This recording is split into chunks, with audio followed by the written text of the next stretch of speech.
Wow, this house is cute. But can I really get in the game in this economy? I do have savings, and I am responsible-ish. Ugh, I should bury it. I'm being wild. But what if I'm not being wild, though? Could I actually score a... Kick off your home buying journey with Zillow's new BuyAbility tool. It makes it easy to find out what you can afford, so you can get off the bench and onto the playing field with confidence. Check your BuyAbility, only on Zillow. Membership means more with American Express Business Gold. Earn 4 times membership rewards points in your top 2 eligible spending categories every month, including eligible U.S. advertising purchases and select media, and U.S. purchases at restaurants, including takeout and delivery. What are you waiting for? Get the card that flexes with your spending every month. Terms and points cap apply. Learn more at americanexpress.com/business-gold. Amex Business Gold Card. Built for business by American Express. You treat me like a little brother, right? And like, when I say I want to go with this special forces mission, that's probably, a 50% return rate, and I'm raising my hand, and you just lean over and just put my hand down like, no, you're not going. That really happened, folks. We were in Afghanistan. The SF came, and they're like, we need an extra medic. And I was like, ooh, me. And Ferg was like, put your hand down. You ain't going nowhere. But your dad, that was one of the things he said, like, last thing he said to me before, like, make sure he comes back.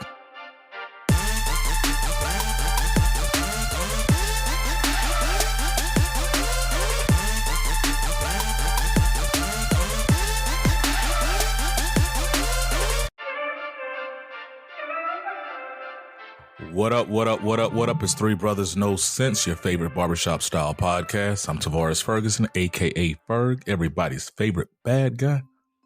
Join my co-hosts, Buff and Rozzy. Fellas, what it do? This ain't Texas, but I don't know if y'all have listened to all of Cowboy Carter, but Beyonce did it with this one. I ain't even gonna lie. I might have accidentally joined the Beehive or whatever, because I was rolling to it. Like, I was riding, I was bumping it. I was like, oh, this thing go hard. Like, she has some songs on there, bruh. Like, I had to run it back a couple times. Like, I've listened to that album probably 3 times total already. And I'm probably not alone, because Beyonce at one point held the top 26 spots on the country music hip hop or the country music charts. That's how crazy it was. Like, she is. Damn album ain't got but 27 songs, right? Exactly.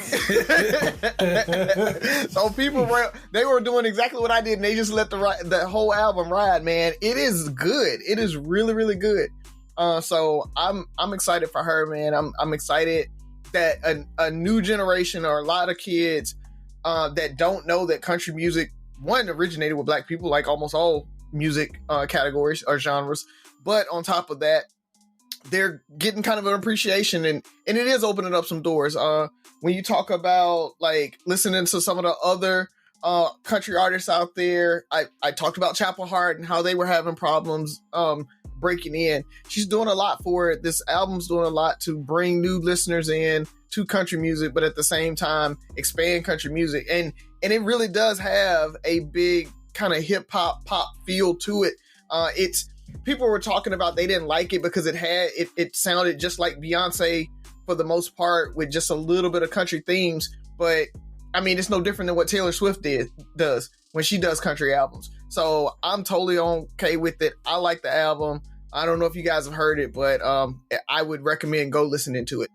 So that's the only thing I got. Oh, yeah, I don't know go ahead.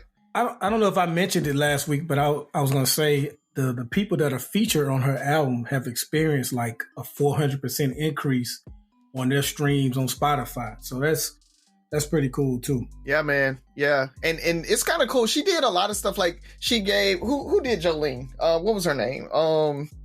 Dolly Parton. Dolly Parton. She gave Dolly Parton sole writing credit on it. So she didn't, even though she remixed it a little bit, she didn't even take writing credit. So Dolly Parton is getting 100% of royalties or writing royalties from the song. So just that, like she really paid homage. And it's just fun to listen to the folks who want to kind of talk about how country is pure country, and she's not country, but she's a Black girl from Houston, Texas, country girl I mean, when you really think about it, raised there, but she's not country. And you got, they let people come from Australia to sing country music, and that's okay.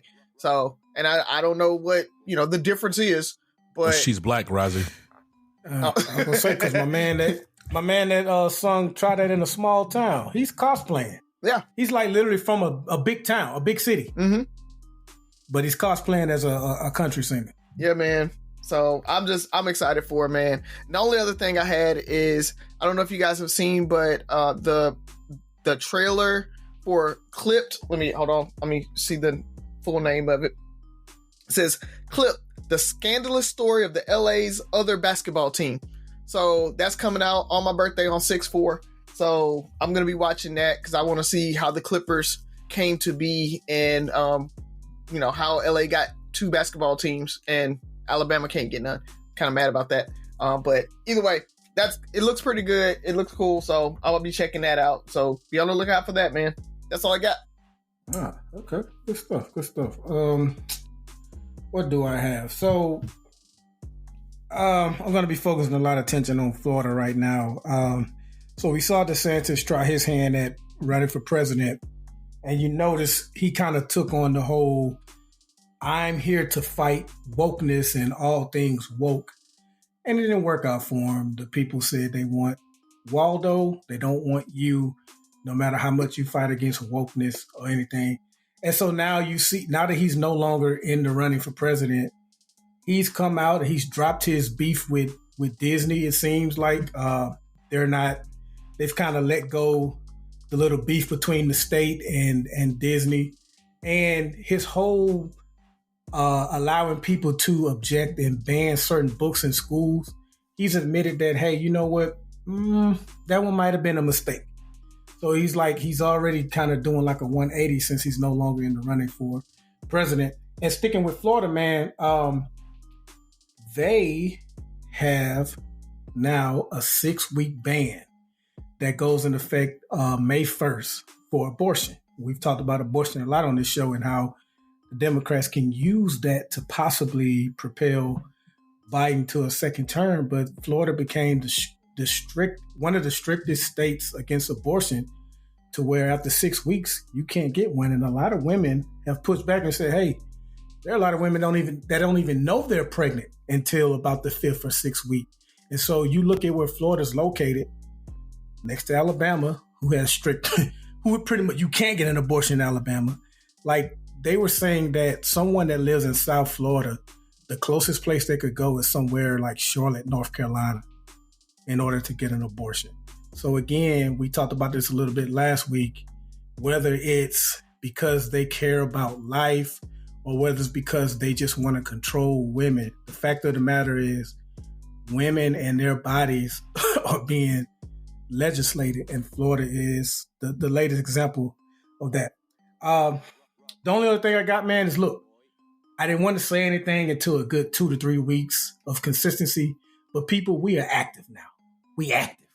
We've always been active on Facebook and Instagram, but we active on YouTube and TikTok now. So make sure you follow us. YouTube, 3 Brothers No Sense. TikTok, 3 Brothers No Sense. And you get to see, like, a lot of times we have inside jokes when one of us make a comment and the other 2 laugh silently. We're posting videos now. You get to share in on the inside joke. You get to share in when Rozzy tells a bad joke and Ferg and I turn our head.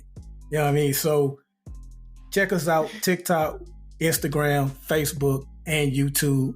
We active. Follow us on all platforms. Check us out. Each platforms give you a little something different.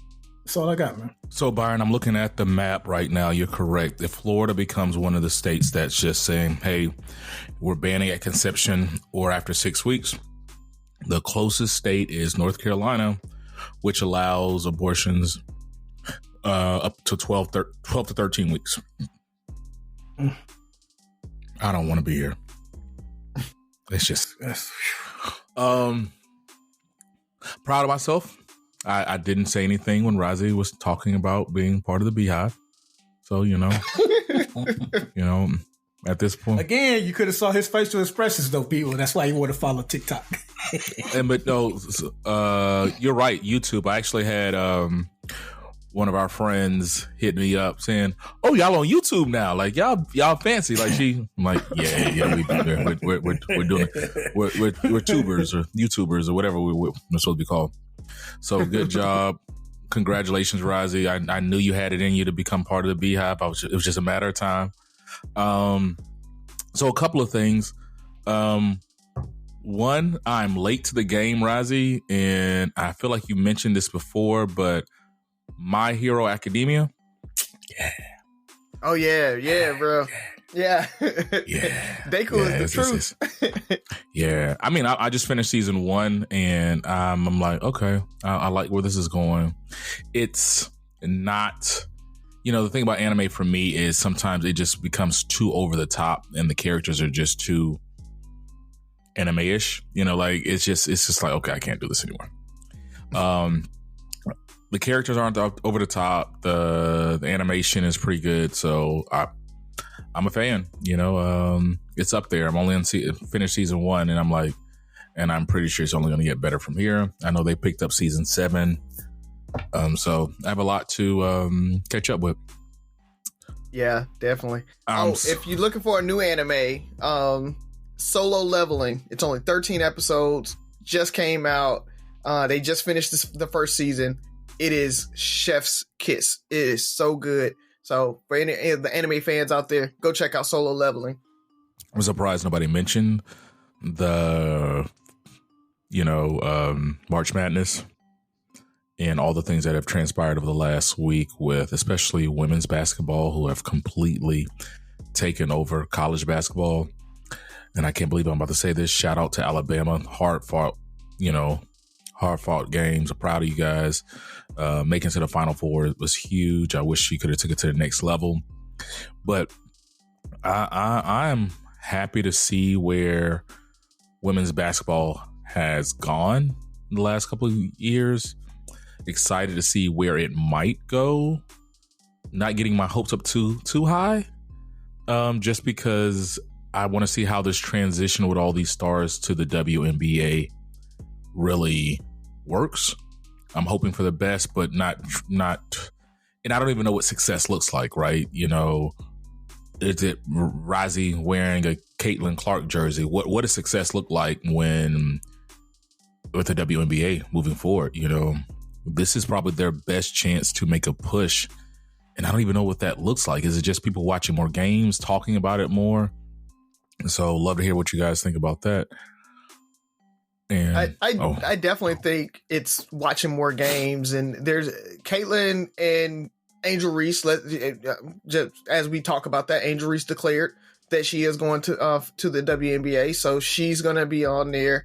And we can't forget about like South Carolina. They've got a bunch of stars going. Oh yeah, it's like the game's on right now actually. So as we record, Iowa and South Carolina are playing for the women's national championship. So it's wild, and I don't watch a whole lot of basketball. Not even gonna lie, and I think I've talked about it on here. I watch basketball when the finals come, and then March Madness. That's really the only time I watch basketball, and I don't watch a lot of the men's. But this time, I've found myself like I'm watching all the women's games, and I'm excited. And so I really think when you talk about like Angel Reese and Caitlin Clark, it's the Magic Johnson and Larry Bird, where they're both entering the draft and going into the league at the same time. And I don't want to say save the WNBA, but just like Bird and Magic came and they brought that energy to it. We can't talk about we can't ignore Jerry Buss and what he did with the Lakers and how he made basketball cool. So they've got that recipe already, but now you have these big stars coming in at the same time. I think it's going to be big for the sport. The games are just as interesting, if not more interesting. So we just got to see, does it translate into the WNBA? Because truthfully, a lot of people have talked about the NBA as it's getting a little bit boring. They're not what they say. They don't play defense anymore, even though I think that's a myth. But you don't see a lot of defense. You see all these high flying acrobatics and everybody just pulling up threes wherever.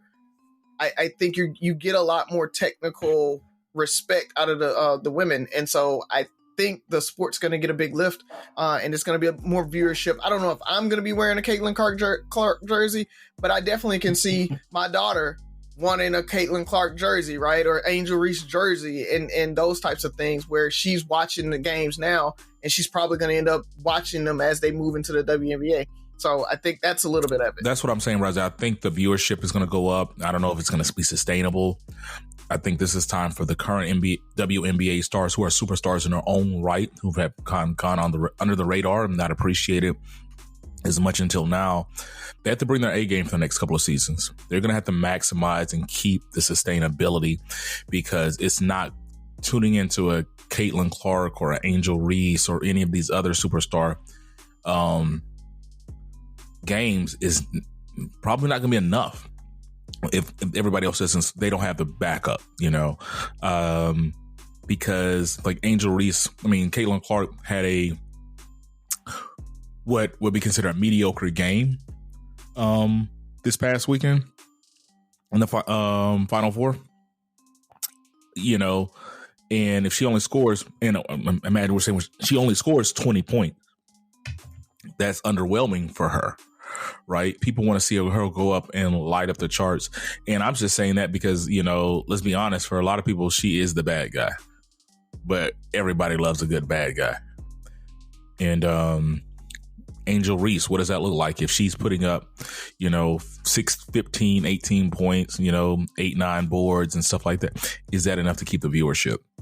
But if that causes Sophie to want a Angel Reese jersey, because I won't buy her a Caitlin Clark jersey, but I will buy her Angel Reese jersey or something like that. What does that look like, right? So, and I'm not even trying to get in a pissing contest, but I feel like that might open up another can of worms. And it's just like, yeah, we'll support it when it's time. Just like Razi said, he watches the NBA during the finals. He watches, I'm going to be honest, I didn't watch any real college basketball until recently. Yeah, until, March Madness. So I know every operating system like the back of my hand. I have 25 years of experience and have worked with several people from your company. I've been recognized for my passion. My team is everything. LinkedIn delivers candidates who rise above the rest with an up-to-date view into shared connections, skills, and interests you won't find anywhere else. See why 86% of small businesses who post a job on LinkedIn get a qualified candidate within a day. Post a job for free at linkedin.com/achieve. LinkedIn, your next great hire is here. This episode is brought to you by State Farm. From your morning podcast to your afternoon playlist, State Farm knows you personalize your entire day, and that's why State Farm helps you personalize your insurance with the State Farm Personal Price Plan. It offers coverage options that help protect what you care about most at an affordable price just for you. Like a good neighbor, State Farm is there. Prices vary by state. Options selected by customer. Availability and eligibility may vary.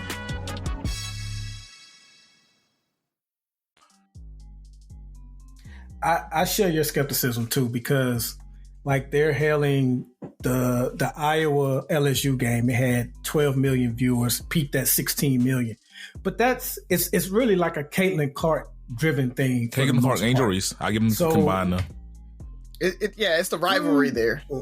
Yeah. It wouldn't. I don't think it would have mattered who they played. People are enjoying Caitlin Clark. They're enjoying seeing a white girl dominating what's perceived to be a black sport, even though there are a lot more white athletes in women's basketball than there are in the NBA. Basketball in general is considered a black sport. So to have this white woman pretty much dominate I think she just scored 18 points in the first quarter. This championship she's dominating. game. Yes, it's not pretty much. She's dominating. Call it what it is. So it's it brings a white audience. And I'm sure this game has high ratings as well, just like last year had high ratings because it's Caitlin Clark. Now let's see if it'll make people interested in the Jujus and the Flages and some of these other players that are on some of these teams. Yeah, next year. Let's see if that translates. And like Ferg was talking about the WNBA, let's see if it translates. Because if you guys are saying that Angel Reese drives it too, we need we need her to be on a good team. We need Clark to be on a good team, because the comparison we keep hearing is Bird and Magic.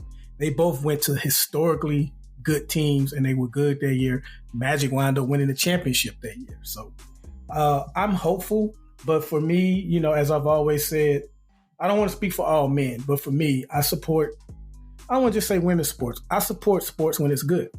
And a lot of women's sports were not good to me. This year, it's been good. Mm-hmm. When people have said men don't support women's sports, that's not true. Women's tennis dominates. Women's track and field in the Olympics, because it's good. So once it's good, it attracts a larger audience. Yeah, I think that's the thing. And like I said, I'm hoping for the best. And the question is, what does good look like? You know, do they all of a sudden want in the next 2 to 3 years for Caitlyn to begin paid the same thing as LeBron? Like, you know, the biggest thing was a pay disparity, and the fact that, you know, it's a numbers game. And so is it more attention? Is it more respect? What does success look like for WNBA and women's basketball moving forward? I definitely would say consistent, well-attended games. Yeah. Okay. Yeah, I think that's their ultimate, I mean, eyes on, right? Views. So if you can get people in the seat, and if you can get people watching, and they did a perfect thing. I remember at first when they did the WNBA, I think it was at the same time as or right after the NBA season. Right after. And they switched it now, so it's in the summer now. So it's a little bit of space between it. And so that's one thing that I think makes a lot of sense, is that they're not trying to overlap it, anything like that. They have their own space, and it's a slow space for sports in general. Is another thing. So it's a good time for them to be on, and people can attend, and people are outside and everything. So to your point, Buff, I think that's it. It's if you can get cheeks in the seat, if you can get people watching, all the other things come, right? They talk about the pay disparity, blah, blah, blah, blah, blah. The thing is, the WNBA isn't making money. So from a finance guy's perspective, I'm looking at it as they're making what they should be making, right? With the money that is there based on their league. Like the NBA is actually subsidizing them to even be able to make the money that they are making right now. So if you look at a percentage of revenue that they bring in, they're making really, really well compared to the NBA. And I think that's what happens is if you get eyes on, if you get more people watching, you get more sponsors, they're making more money as a league, then the pay will come after that. That's how it should work. It shouldn't be we're going to pay them millions of dollars and hope that they can get cheeks in the seats. So ultimately they got to decide, do I make $150,000, $200,000 and then try to go get some endorsements? Because that's really where they make a lot of their money today. Just like in the NCAA, right? In college right now, NIL is there. I think that's really what it is. It's like Angel Reese is going to keep all of her endorsements when she leaves LSU, right? Caitlin Clark is going to keep all of her endorsements as she leaves Iowa. I think that's where it is. They're still going to be making millions of dollars, even though they go to the WNBA. So they just have to lean into that and then go from there. Yeah, so I think NIL might help women's sports the most long term, right? If they can put things in their contract where for the, couple of years after college or whatever, if they go pro, that they're still getting paid. And, this has become a question now, which I really didn't want it to become. It reminds me, we go back to Bird and Magic, and I don't want to just say the rivalry of Bird and Magic is one thing, but think about the state of the NBA at that time. Very similar to the WNBA. You got to think Magic signed that colossal deal, 10 years, $1 million. And was his 82, 83? Like it was, that's where the WNBA is now, right? It's, they're making $100,000, $150,000, $1,000, $75,000, $80,000 a year. But if they put butts in seats, they create the excitement, they maximize on the opportunity. And I don't know what's going to take. In 1980, there was no way people would think that players would be paid what they are today. Right? It was no way. You got to think in the 70s, you had people playing during the season and still working a full-time job. because they weren't making money, you know? And so you fast forward, and it might take some years, and it's going to take some superstars and the right marketing. And the good thing is you have social media where, you know, these stars can create their own followers and market themselves. I think this is the best time and the best opportunity ever for women's sports, because a regular person can go get 1 million followers, right? I'm not saying it's easy, but now when you go get 1 million followers and, you know, you can become this phenom on your own. You know, Angel Reese can create her own following. Caitlin Clark, with the right marketing, can create her own followers. I have no idea how many followers she has, but if she was really like social media savvy and wanted to be an influencer or be marketed the right way, she could have it, you know? So, all right. That's actually NIL. Like a lot of folks don't understand. A lot of NIL comes from that. If you look at some of the highest paid NIL deals, it comes from their social media presence. So I think Caitlin and Angel, I think both of them have like 19 million followers or something like that. It's something crazy. And so that's a lot of what they couldn't, before the NIL, they couldn't actually make money off of social media. And so, because it would be considered having like an outside job. So a lot of them from that NIL is that, where they're able to do that. And then they get, you know, endorsements and stuff like that, same way any other influencers and stuff. So the following that they have on social media is a big part of their social media deals or their NIL deals. Yeah. And what I meant by that is they can market themselves better than the WNBA can possibly. Right. 20 years ago, when social media wasn't around and it wasn't such a big thing, it didn't matter how good you were. If, you know, Nike or the WNBA wasn't putting you up front, you can't do anything. You know, you got rappers, you got people going out there and creating their own social media platform and doing all these things that allows them to put themselves out there, where their followers now become WNBA followers, you know, so they have more control, which I'm happy for. So, Buff, I know you always say screw social media, so this is one check for social media. Let's keep the party going. I think that's all I got for now. Let's go. Let's Razi, Sophie here. She is. Hold on one second. Let me go grab her. Sophia. Hello. Yeah. We missed you. Yeah. I missed you too. Yeah, I mean, next time you leave like that, you gotta kind of give us a warning. Really? Yeah, you should give us a warning. I told him, but they want you to tell them. Yeah, we had to hear from him and jokes from him. So that was like a lot of bad news and bad jokes. Well, you know what? I'm gonna be fair. Your dad did really good on his jokes for the change. Thank you. Yeah. Wow. You know. It's an improvement. Vast improvement. He performed well under pressure. So let's see if you can keep the Macarella streak going. All right. How do you make holy water? You boil the heck out of it. I can't say the other. Would have never got that. Would have never got that. I had to find it on Pinterest.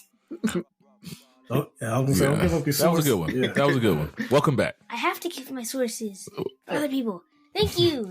Welcome back. I'll stay for like the next week. Alrighty. Welcome back, Sophie. Jeez. Yeah, Brazzy. Maybe we just missed her for so long that we forgot what a good joke sounds like. Oh, is that what it is? I'm not saying it is. I'm just saying maybe. I'm not quite sure. I wore you guys down. Yeah, you wore us down, bruh. So, yeah, man. Let's jump into it. And I'm surprised. I'm gonna give you something. Surprised we haven't really talked about politics too much or the whole Diddy fiasco. So,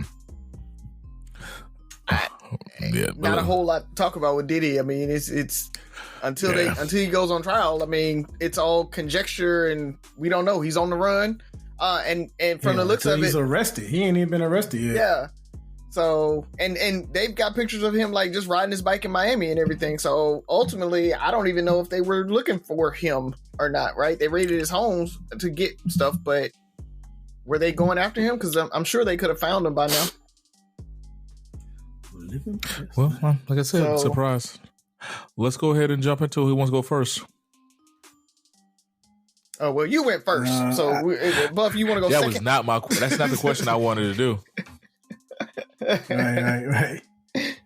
Yeah, I'll go. The show is titled Three Brothers No Sense, and we're always frequently talking about how close we are and how much love we have for one another. So I wanted to do something a little different and explicitly express that to one another. So I'm asking you two brothers to name 2 or 3 things that you love about the other 2 brothers, because we talk a lot about admiration for one another on this show. So what are the 2 or 3 things that stand out about the other 2 brothers on this show?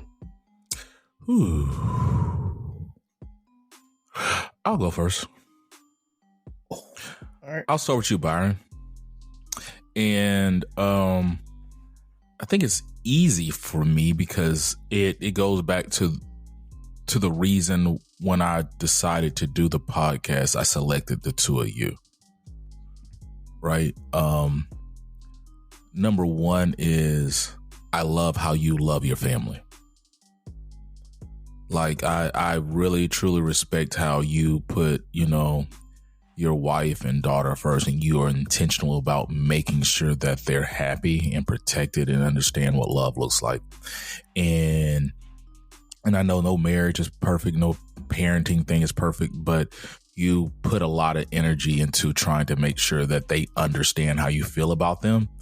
And I think knowing you for as long as I've known you, for some of our listeners, I've known Byron since 1992. So I met you in 6th grade, right? And so I feel like I know you pretty well. I've seen where you come from. I've seen the little immature kid that we all were. Like, we were kids. And to see you become the man that you are, the husband that you are, the father that you are, you were one of the first one of us to get married and stay married and really be committed to your marriage and, being a father. And I was like, okay, that's what we need. We need to see more people to see that. And so kudos to you for that. And then I love how you love yourself. You really try to do self-care. You try to enjoy life. And I think in a healthy way. I think a lot of people have, we can be immature and make bad decisions and enjoy life and just make, but you responsibly enjoy life, because I know people who live in their best life and their light's going to get cut off tomorrow. Like, that's, they're enjoying life and the car is going to get repossessed. We know these people, right? But it's like you treat yourself. And I think for a lot of men, in knowing, as much as I talk to you about therapy and stuff like that, which I feel like, everybody could benefit from a little bit. You do better than most men in self-care. Like you take time for yourself. And that's something I'm working on, is trying to improve self-care. I think a lot of men, especially Black men, we find ourselves working towards our early grave because of, unhealthy living. And a big part of that is just stressful living. And I think our women are outliving us just because for whatever reason, they're able to lower that blood pressure, lower that stress level. Not saying life is easier, or it's not a pissing contest, but they find a way to decompress better than most men. I even think about a guy's trip versus a girl's trip. A lot of guys' trip, we're almost killing ourselves on guys' trip, we're trying to see how hard we can go and how long we can last. And women are like, okay, we're going to meet at the spa from 12 to 4. And then we're going to do, it's spa. We ain't trying to do that slowness. That's 4 hours out of commission. We literally tried to die. on guys trip. That's just a general consensus. Women, they find a way. And Byron, like you'll go and travel and you'll do things. You'll go to nice restaurants and you do those things. So kudos. Rozzy, I mean, what can I say? Hold on.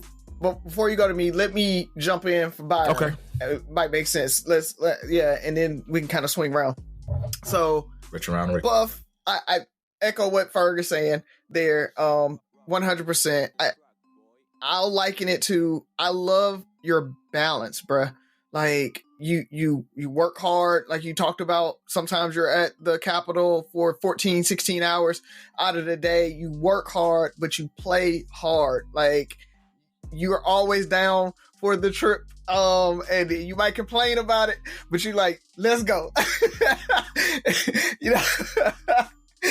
We talk about you, how you got that condo in Miami, and you're trying to hide it, but you're going to go to Miami. You're going to make that trip. You're going to make that time because you work so hard and everything. So you have this perfect balance that, like, for me, it's hard for me. And so I actually look to you. And so when you bring up like this fight that's coming up and I'm like, are we going? It's like, are we going? Cause like that lets me kind of have an excuse or whatever to go ahead and be free and find the balance and hang with my boys. Cause I'll just go hard and, nose to the grindstone, raise the kids, go to work and handle the tasks.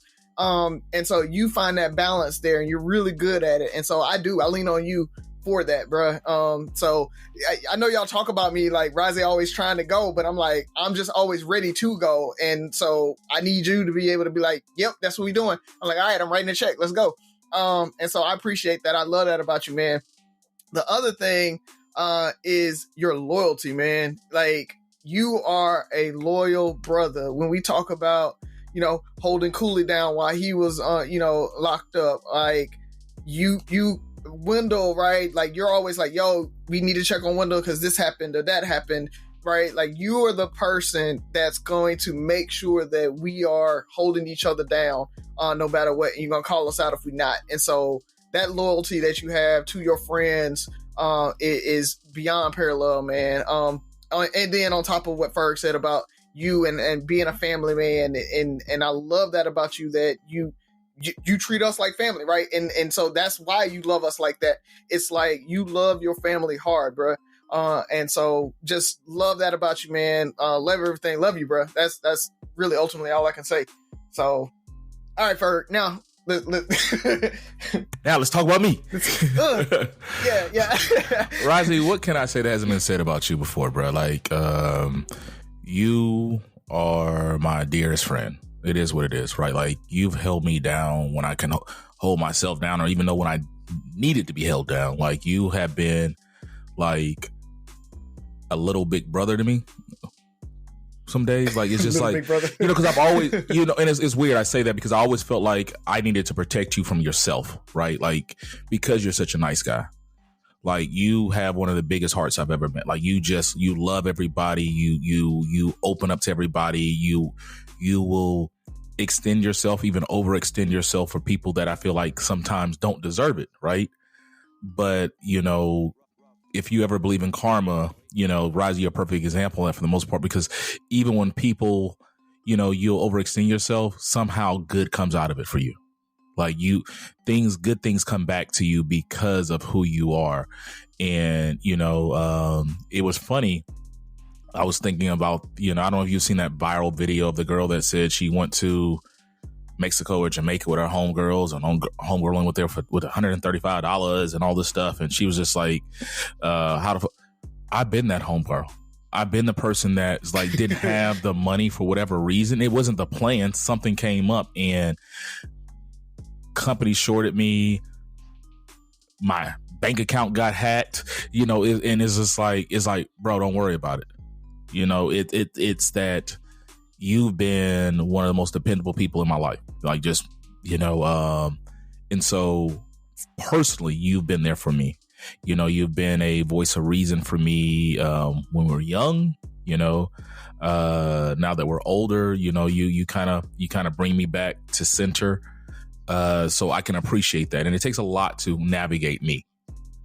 because I'm headstrong, but I'm reasonable. If it makes sense, I'm going to do it. If it doesn't make sense, it's hard for me to accept. And you've learned how to balance that. So I respect your opinion, I respect who you are and what you bring to the table. And so you are one of the rare people that I can call like my voice of reason.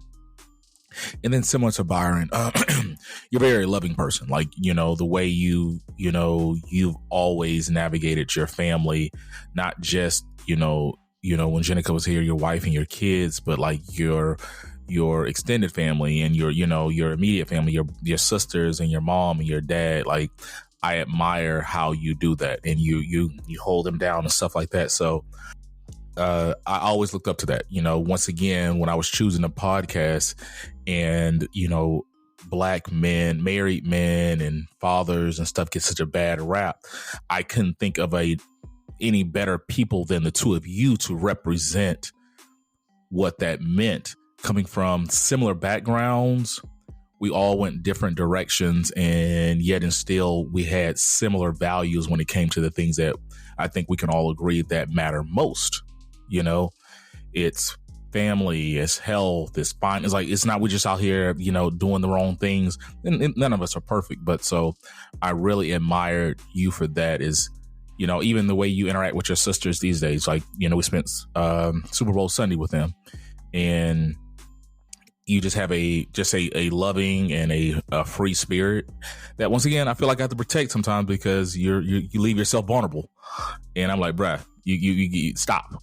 People are going to take advantage of you, even especially when you were dating, when you were young, I was like, bruh, people are going to take advantage of you. They got to reel you in. I got to meet this chick. So I think that's two. So Byron, you want to do what we did and talk about Razi?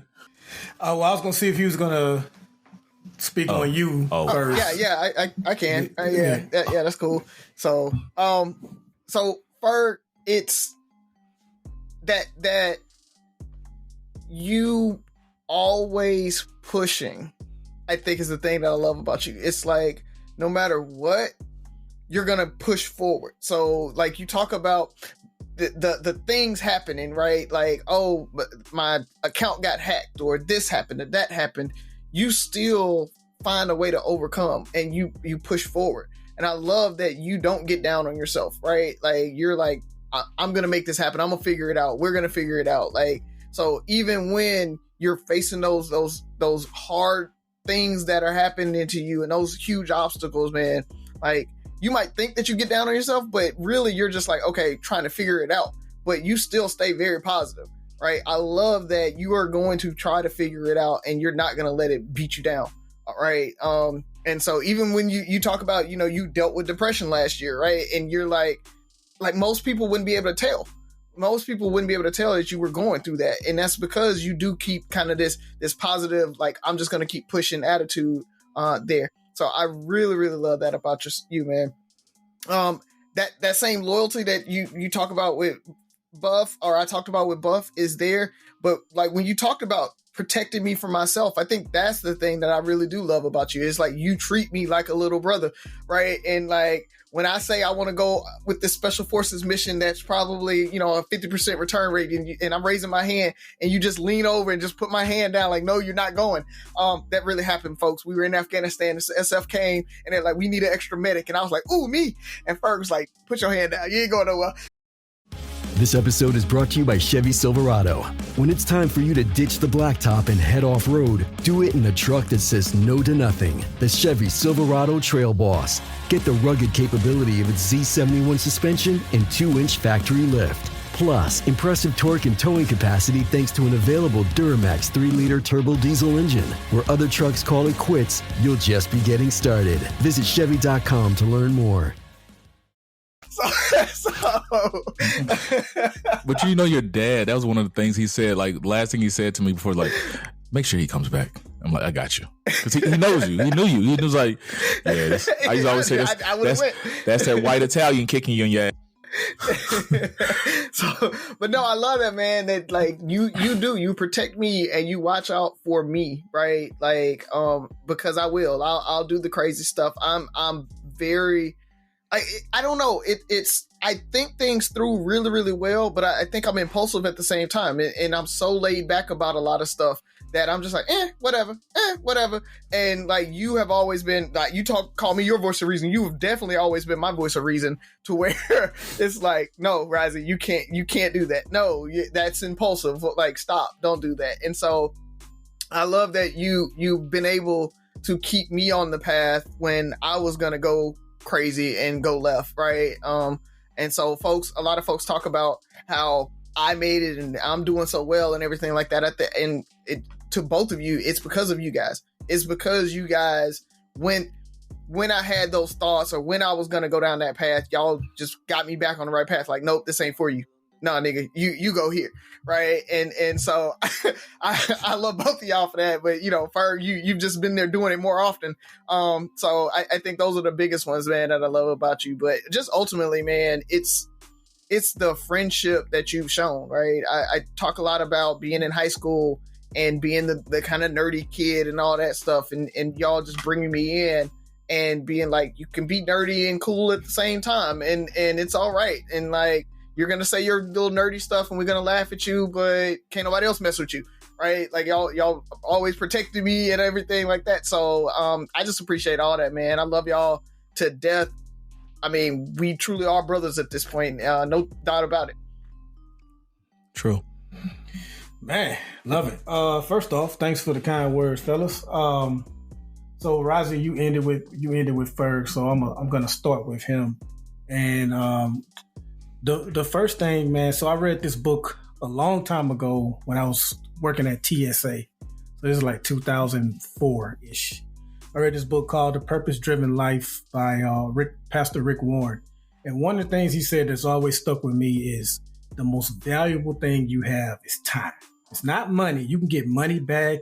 You get material things back. You can never get your time back. And Ferg, the way he spends his time is admirable with the lamp lighters and making sure that, like, you just came back from a family spring break trip. Like, you really plan your time and spend it in ways that my lazy ass is like, man, when does that dude take a break? You know what I'm saying? Like I admire what you do with your time and the things you do with your time. And also, man, like you always speak on how I love my family, but you are like the epitome of black men don't cheat. So like, I don't think any of us believe that cheating is good, but I know me and to an extent, Rise would be like, okay, we kind of understand, it happens sometimes. You're like, no. Your motto is everybody got to die. Everybody got to die. Everybody got. You do not, like, you have zero tolerance for cheating. And you're one of the first people when you said that cheating affects the whole family. That was one of the things you said that just made me think like, damn, I guess he is right. Like, it can affect the whole family. Mm-hmm. And and since that episode, I've seen and heard about stories where, the family broke up and it took the family on a completely different trajectory than it would have if that nucleus of the family stayed together. And also something that I don't even know if you know this, I used to criticize you on this when I was younger, but I just felt like, so when you went out the FAMU, you would come back, it felt like you were always trying or doing something different. Like I remember one time you came home, you was like, yeah, I don't eat meat. And like my little young 19, 20-year-old ass was like, mean you don't eat meat? What's wrong with you? But I just feel like you're always trying to be better and figure things out. And as I've gotten older, that's okay. In fact, that's what you should do. I think Muhammad Ali said a variation of this, like, you should never be completely 100% settled with how you're living your life. You should always be striving to be better. And I think that's what you do. And that's something that I've actually taking a shit. Hell, I've tried to not eat meat a couple of times. It's hard as fuck. I load up on carbs and shit instead, but like, you know what I'm saying? With two parents that have passed away from cancer and reading some of the things you hear about meat and how it causes cancers, I really have, made a concentrated effort to try and cut back on meat or stop eating meat. But I don't want to just focus on that, just everything in general. I feel like you always are trying to make yourself better. And that's something that I really love and admire. I appreciate about you. that, bro. I do eat meat, by the way. Now I just don't eat pork. I don't I know eat you pork. do. I don't eat, and I agree. I do try to push, Z and I were talking about this other day because she's like, she hates the cliche saying, if you know better, you're going to do better. I'm like, I feel like if I know what I'm supposed to do, it's kind of hard for me to settle. It's like, like even talking about cheating, like cheating's but like, well, you're not supposed to cheat. So like, I'm not a good person because I don't cheat. It's just like, you're not supposed to do it. Like, it's like there. Don't do it. And so, all right. Tarazi, appreciate it, brothers. I love you guys. It's good to hear. It's really good to hear. And I'm actually, this is a perfect way to, when we get to the close, I'm going to bring it home. So. Okay. All right. And for my man, Razi, Razi, what did you make on the ACT? I always say 30, but I feel like it's like 32 or something. It's a 31. 31. Yeah. Okay. So the listeners probably have heard this story a lot of times, and we joke with him, but I do love this about you. Like, you're so smart, bro. And they say you should never be the smartest person in your circle of friends. I'm not. I hang with Razi and Ferg for one thing. So I can never be the smartest one in my group. And I just remember us going to the fair and like you was just so ho-hum about taking that ACT the next day. He's like, yeah, I got it tomorrow. I was like, damn, you still gonna hang out late? He's like, yeah, man. Yeah, I'll be good. I'm all right. And then you take the test and I made 31. What? So I've always, one of the reasons I joke about it so much is because how much I admire it so much. The other thing I love about you is I call you're like a Swiss Army friend. Like you can be so many different things. You mention all the time how you're a nerd. You can be the cool nerd. You're the smart friend. You're the financial friend. You're the cool friend. Like you're down for damn near anything. A fight, cool. A football game, let's do it. A Rick Ross concert, hey, we in there. Like it doesn't matter. You can do all things. You're also the person that people can confide to. I know Fergus said he's confided. Like that's one of the reasons you're his best friend. He confides to you on different things. Like you're pretty much, if someone was on a video game creating a friend, they would create you. They really would. I'm not exaggerating. Like you're all things, bro. And the last thing, man, I struggled with how I was going to approach this one, but it's no secret. I think we've told you this, so I don't think it's going to catch you off guard. But some of us were worried about you when Jen passed.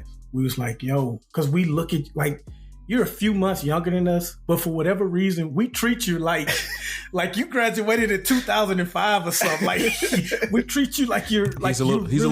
He's a little brother. Yeah, I'm the little brother. Yeah, I know. I really feel it. So I remember like me and Sherman crying on the phone, and I was like, yo, what my little nigga gonna do? Like, what is he gonna do? You completely showed me what strength is. Like the way that you have continued on, carried on. I know you still have your moments, but how you're there and involved with your kids and they don't want for anything. Like you really showed me what strength was. And I think that would have broken a lot of people. And for you, it just made you step up and say, hey, it's terrible what happened. I'm always going to miss her. I'm always going to love her. But this is what I got to do now. This is the role I have to do now. If I have to learn how to do girls' hair, I'm gonna do that. You know what I'm saying? Yeah. Like you stepped up, bro. And I think out of everything that I can say positive about you, that is probably the best, because that's the one thing I didn't know I wasn't sure you had. I knew you was smart. I knew you was a Swiss Army friend. And I knew you was, I don't want to talk like I thought you was weak, but what happened, that's a huge loss. And I wasn't sure at the time how you would respond, and just to see you come out of that like you have, man. Yeah, that's nothing but bars. I mean, that was one of my biggest concerns. I think I didn't know what to say. I was one of the first people you called, right? And in that situation, I was like, what is he going to do? And I didn't, because I once again, going back to the family thing, I know how we feel about our family, how we feel about our wives, and how much you love Jenica,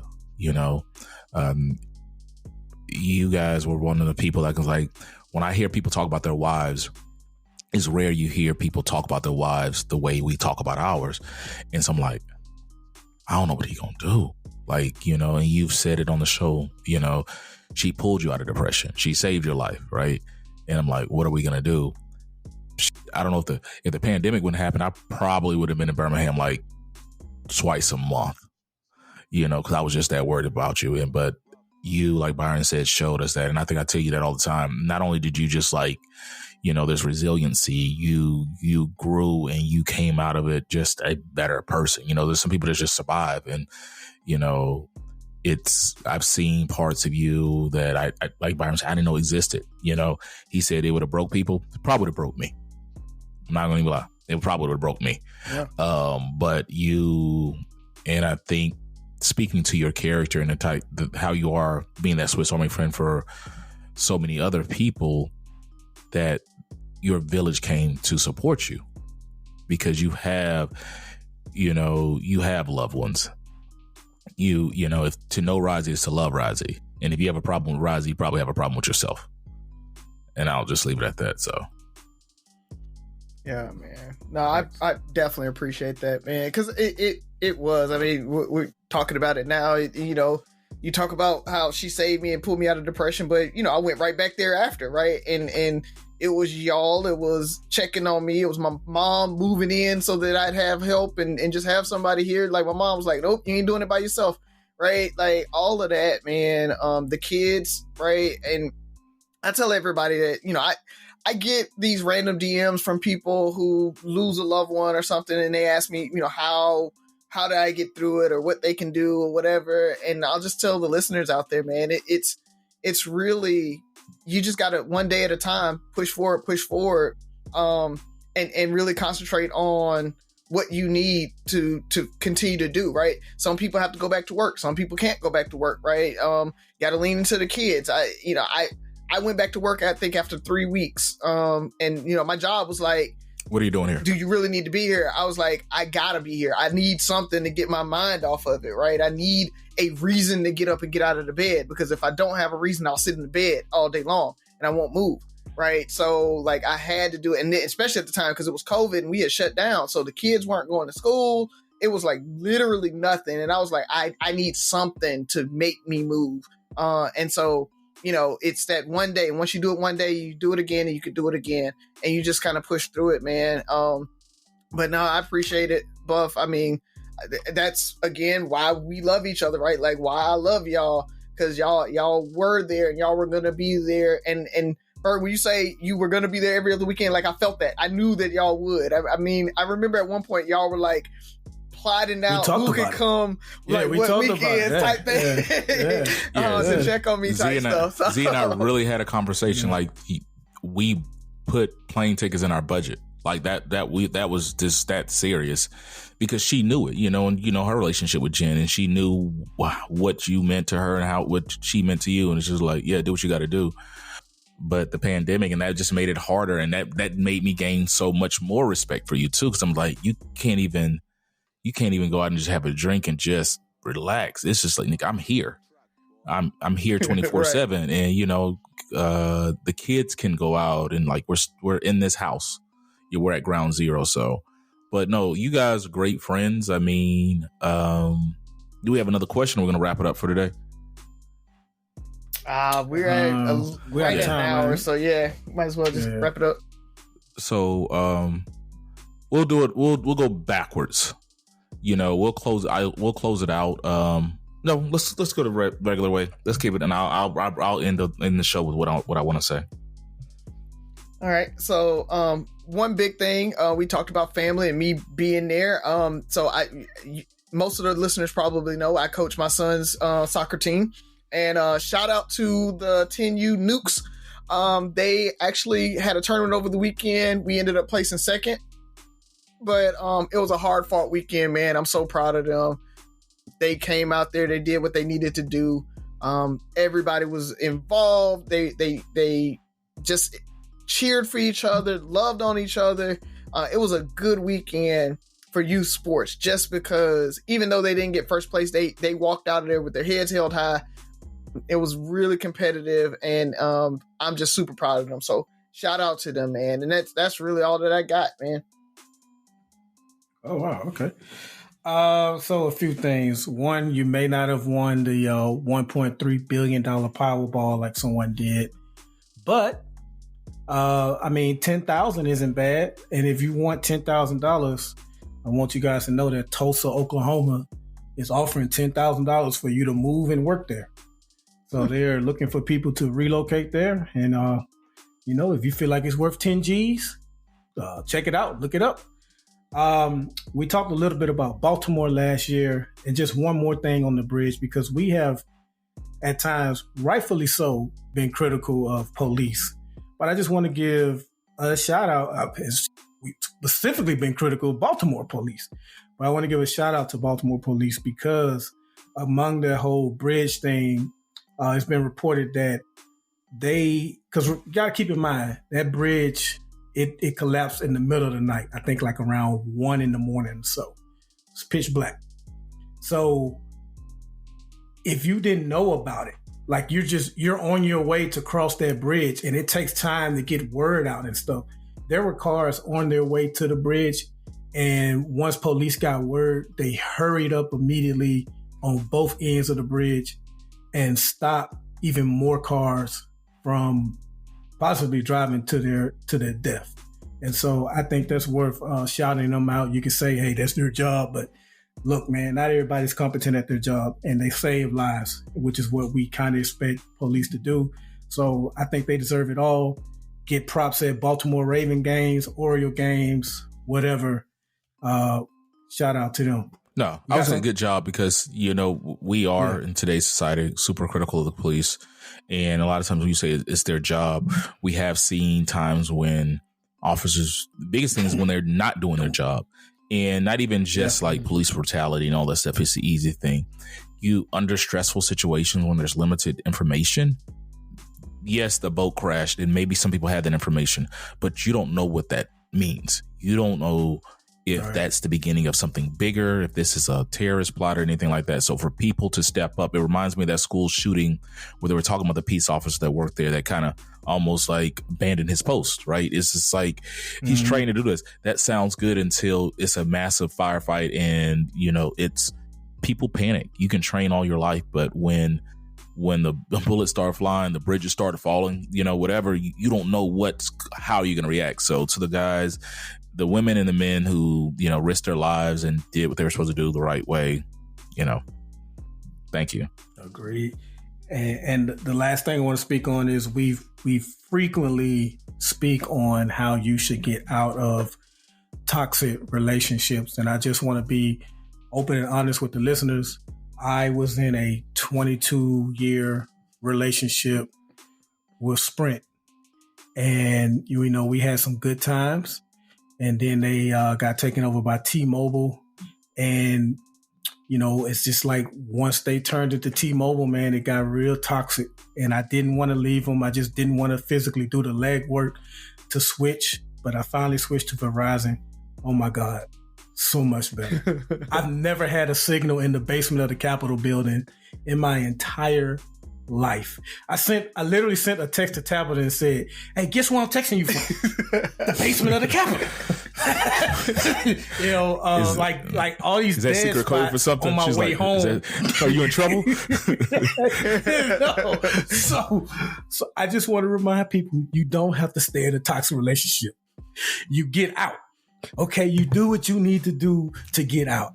22 years I was with them, and I found the courage and the strength to get out. So when a situation turns toxic, it doesn't matter how much longevity you have. If it turns toxic, you get out. Like I did. Proud of you. Oh, this is about to be the new Me Too movement. Ferg about to leave the Cowboys. You leaving T-Mobile. It's okay to change, man. It's okay. That's all I got. So that's under wraps. That's secret. Can't tell about my new sneaky link team. So a couple of things. I really wanted to get into this, but we really don't have time. So spring fling 2024 Mobile owes me nothing. I wasn't there, but the pictures and the commentary had me rolling. Apparently it was the best, worst event ever. And it's a lot of going back and forth about where can I go to just pick Facebook. It's It's a whole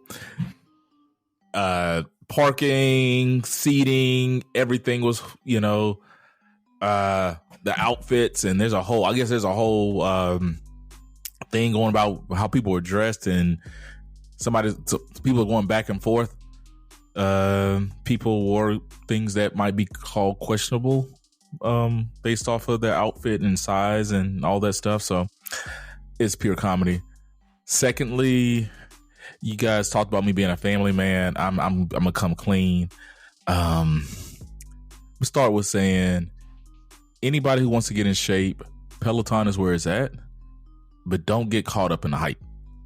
I got caught up in my male ego fueled me to think I was in better shape than I was. So I've done a couple of beginners ride and, finished really high up there. And it's like, okay. And I'm not stupid. I wasn't going to jump to intermediate. They got this thing called advanced beginners. So I do an advanced beginners course, and it wasn't that it was hard. It was just, there was more competition. And me being me, I like to compete. And so my goal was finish in the top 10. And when I got to the top 10, top 5. And the closer I got to that top 5, that top 3 looked very attainable. I hit top 3, but I died. And I mean, if anybody who's like been a serious rider, so I did, and it was a 30-minute workout. I finished almost, I think I did 8.87 miles in 30 minutes, something like that. And Peloton just takes it all to a whole nother level with resistance and cadence and all that stuff. But anybody who's like ever ridden seriously, when you first start riding, you get off your bike and wherever you get off your bike, you're there for the next 15, 20 minutes. So I laid on the side of the Peloton for about 15, 20 minutes, made my way upstairs, laid on the floor next to my bed about 10 minutes.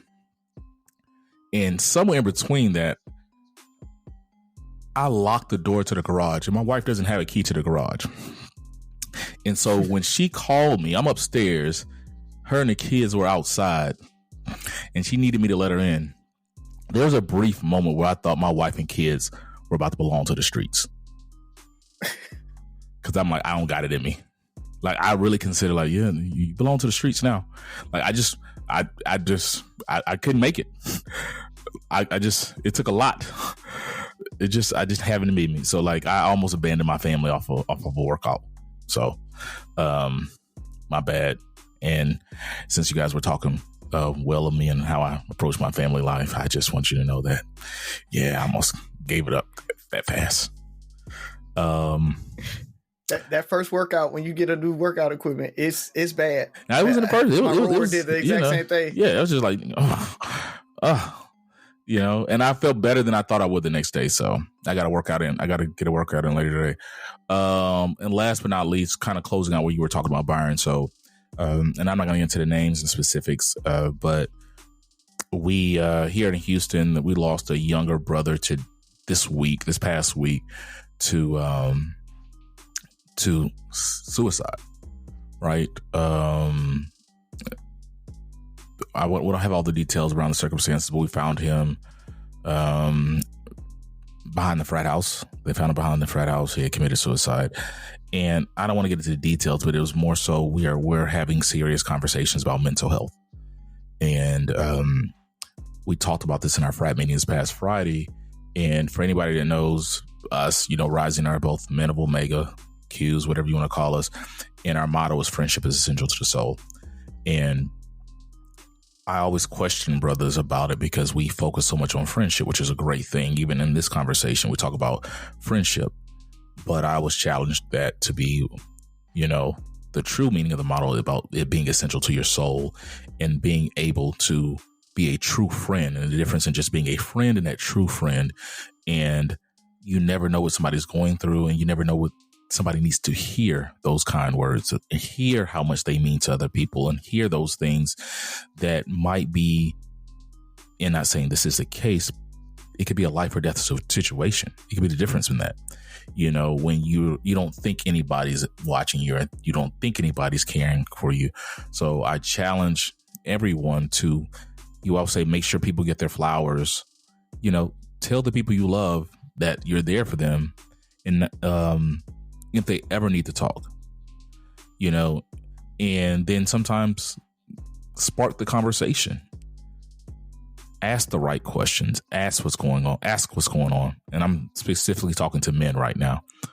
Ask what's going on. You never know what somebody needs to talk about. Encourage them to get help. I think it's for whatever reason, we've been conditioned to think that just talking to the people around us can solve all our problems.